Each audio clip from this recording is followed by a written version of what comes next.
Hi, I'm Jake Peters from Family Dentistry, and today we're answering the question, what is a dental implant? Well, a dental implant in its simplest form is this. It's a tiny little prosthetic tooth root that gets placed in your mouth where your tooth used to be.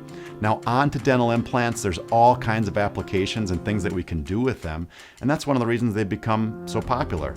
But for the purposes of this video, we're going to focus on the most simple application, which is replacing a single tooth.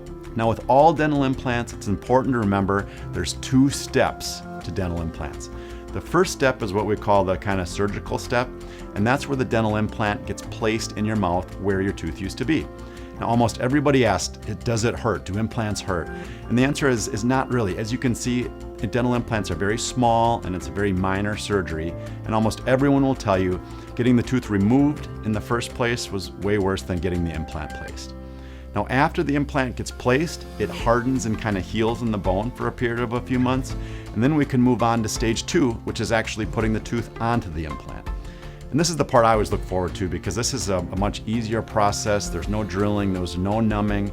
We simply screw the new tooth onto the implant to give you back the tooth that you've been missing. The greatest part about dental implants is that they look, act, and really feel just like your natural teeth did. They're also very successful. Well over 90% success rates in the long term with dental implants, and that's one of the reasons they've become our go-to tooth replacement in most situations. That's dental implants in a nutshell. Thank you for watching. I hope you enjoyed the video, and reach out if you'd like to continue this conversation.